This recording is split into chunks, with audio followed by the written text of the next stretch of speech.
Hey, ARESxGOD here, and it's time to talk about Danmachi. And wow, there's just simply no way this just happened in this episode, right? No way they're gonna do that, right? Please tell me they're not gonna do it. Uh, no, that's not gonna happen. I have my theories how it's gonna go down, especially with some things they have alluded to, but yeah, let's just say the dungeon is more than fighting back, and I'm happy they didn't scheme with the gory parts in this episode. We also slowly find out more and more about Ryu's past. I really wanna see Jura get what is coming to him even more after this episode. Uranus also makes an appearance here, and it seems just everything went wild in the dungeon, and I can't wait to talk about it, so let's get into it.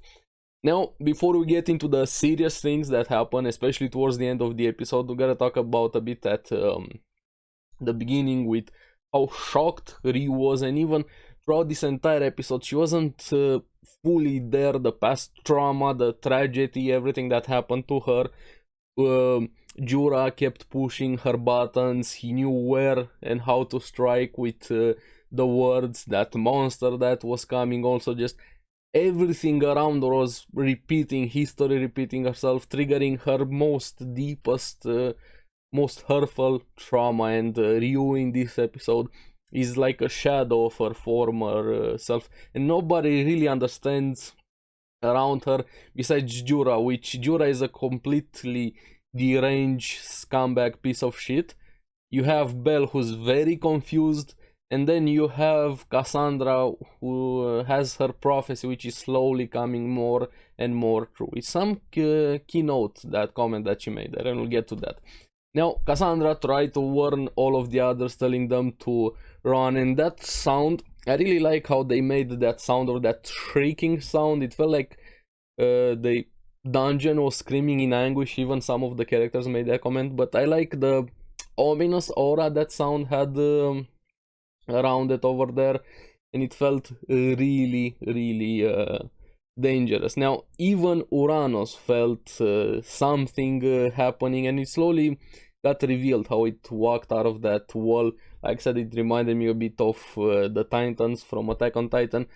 But after I've seen it in this episode, I 100% feel like it's an alien from the Alien vs Predator movies.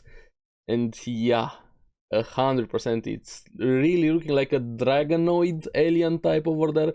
And it's literally a killing machine. Like, that's its only purpose of being alive. And we'll get to it slowly going through the episode. Even Uranus mentioning history is repeating itself with this tragedy. And this is where I liked it quite a lot. I like series that are not afraid of showing the gory side, especially when you have a scenario plotline like this, with this killing machine just basically cutting, slicing, mutilating, destroying, obliterating, genocide on the adventurers, kind of putting it in perspective how dangerous it actually is. Not off screen, even though I did some things off screen, they actually showed the complete massacre carnage it was doing there. And then on the other side, you have that idiot Jura laughing. I really can't wait for him to get what is coming to him after everything he has done in the past to Ryu, and everything he has done now to her and to everybody else. Him being responsible for unleashing this monstrosity again, because we find out, in fact, this monster is also responsible for killing the Astrea family, Ryu's family over there. Apparently the Rudra family Jura was belonging to. They set up a trap because the Astrea was trying to stop them, and even they didn't know about this monster, so they basically blew up a lot of the dungeon, and this caused that monster to come again. And I still want to punch that guy. He was laughing, that deranged laughter, that face he has. You just want to punch him so much. And this is where we finally get some context as to what exactly this dragonoid thing is, thanks to Uranus. Kind of had a feeling around these lines, like I said previous videos. apparently the dungeon usually repairs itself with normal damage. It takes up to a point. After somebody does something, they pushes it past that limit. Excessive damage causes self-preservation mode to kill the enemy, to kill that thing that caused that much damage. So it's sort of like an immune system, auto defense system in a way over here, and it has been triggered by all of the explosions Jura and his group have started, because this was his entire goal. Now I don't know, I don't want to give him this credit. I can see somebody being this obsessed, deranged, insane, sociopathic, however you want to call him, but I still think something more is happening behind the scenes. These Evilus guys have to be a bit involved, even though he said even Evilus didn't know back in the past that this monster was a thing. I don't know, with evil gods, shouldn't they know something something like this? Even though Urano said he didn't want to make it a rule for the public to even acknowledge something like this, make it a taboo, prohibited, because when somebody knows something about a rule, and I really liked that point that Uranos made, even if you tell people, hey, don't do this thing, it's very bad, the more you tell them that, or the more you forbid it, there's 100%, there's gonna be at least one guy, one person, one group, they're gonna do that specific thing just because they know about it and they know you shouldn't do it. And I really like that point by Uranus. Now what we have here was Jura, the deranged, obsessed with the beast, studied everything because he wanted to tame it with that magic tool he has. Now after what I've seen in this episode from the monster, I don't know, dude, that tool has to be like some sort of world item, something, think a bit of Overlord, to be able to control that monstrosity. I don't know if he's gonna be able to do that. I think his world is gonna come crashing down. Now, at the same time, that was the moment he kind of lost his mind more than he was already deranged, because while he was scared, he was also mesmerized by the chaos that monster was doing in the past. And this is where we have the main group also with Chigusa hearing somebody screaming. They're slowly starting to realize something more is happening in the lower levels. Lily instantly wanted to go down there, and this is where we see how much pressure again Cassandra has put on herself, how responsible she feels for not being able to do more or to stop them. She even tries to stop Lily again, blaming herself and saying that others are in the lower levels are dying while you are here. So she kind of, in a way, changed things, but she also blames herself for not being able to do more, and that's way too much to put on yourself. This gift is a blessing and more of a curse, not I don't know, this is way too much for a person to handle, and maybe way too much for her also, because she's so good-hearted. She puts way too much on herself. Now the prophecy is looking like it's gonna come true more and more, especially after the way the episode ended. And throughout the episode we see Marie being scared, hating that sound, and saying that they mentioned something bad was happening if you hear that sound.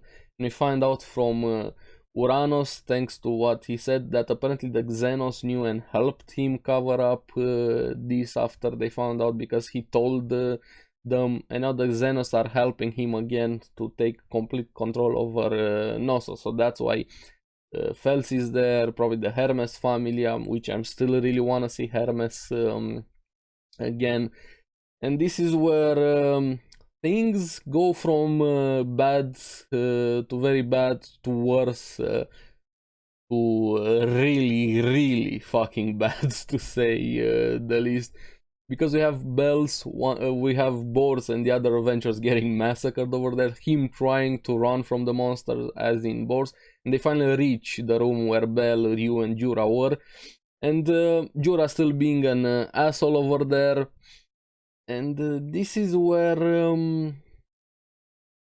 I'm really thinking at the comments that he made while he was trying to get under Ryu's skin, saying that apparently she killed her friends. Now, is this just him saying something just to be an asshole to get under her skin, or something more also happened in the past? Maybe this monster is able to take control of the mutilated bodies or things like that. I'm thinking out loud a bit, maybe reading too much into it, into that comment that he made.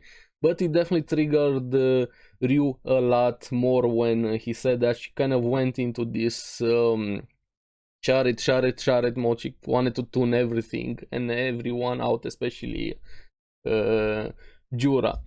Now we have the name revealed of the monster, Juggernaut, and it kind of fits, to say the least. And even Urano saying he can't do anything, it's probably too late and it's gonna kill everybody that is in its vicinity, unlisted, until nobody is left, because the defense mechanism has been activated. Now adventurers, they're trying to fight against it, but to say the least, they're getting mutilated, destroyed, cut, sliced, eaten, slam, everything, and all over the place.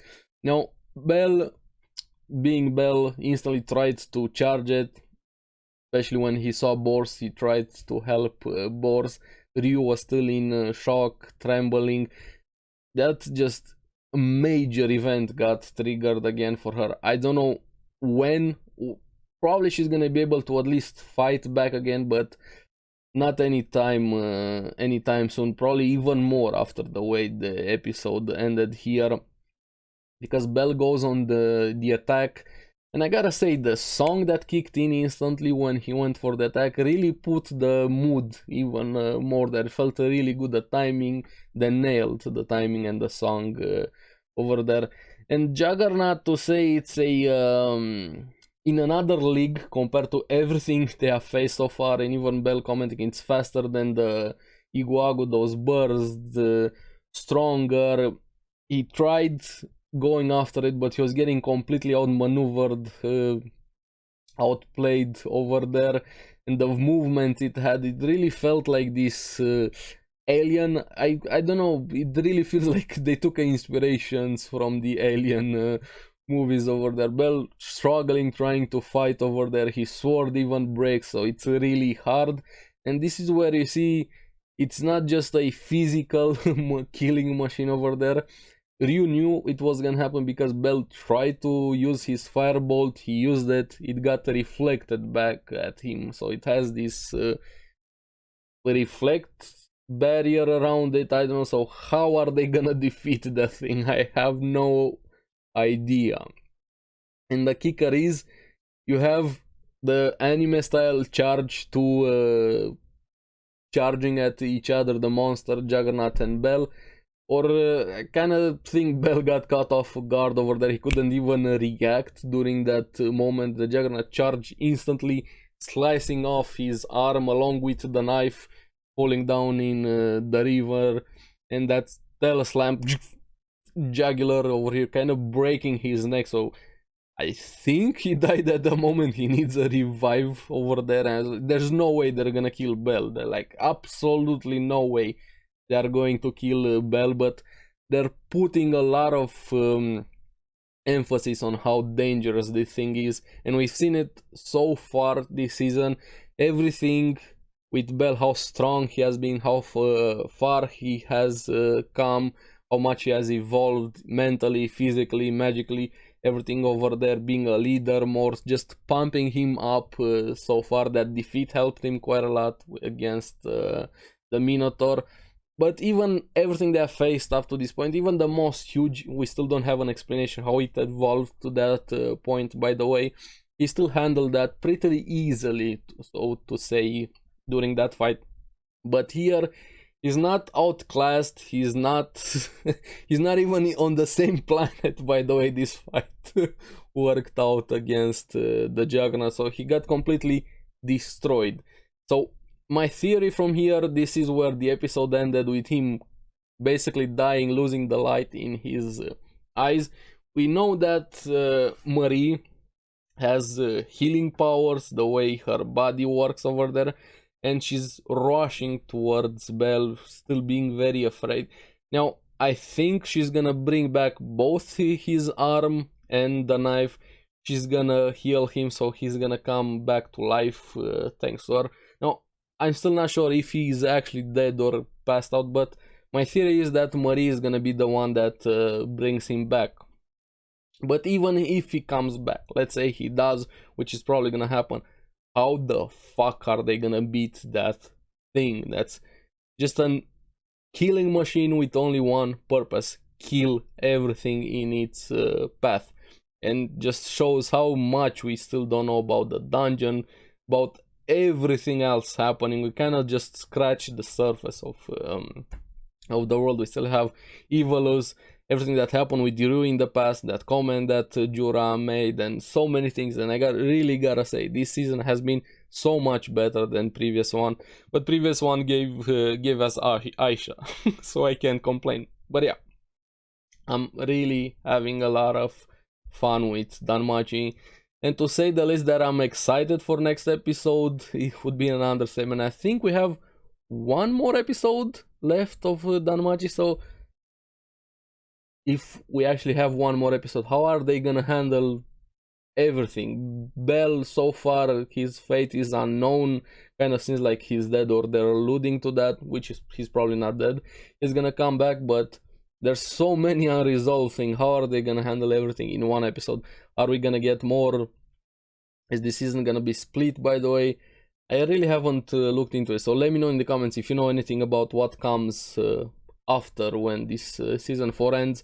Are we gonna get a season 5, 6, 7? Please give me more. But yeah, let me know if you have any information on what's after the next episode next week. So what do you guys think about the episode? Do you think I'm correct? What's gonna happen with Bell?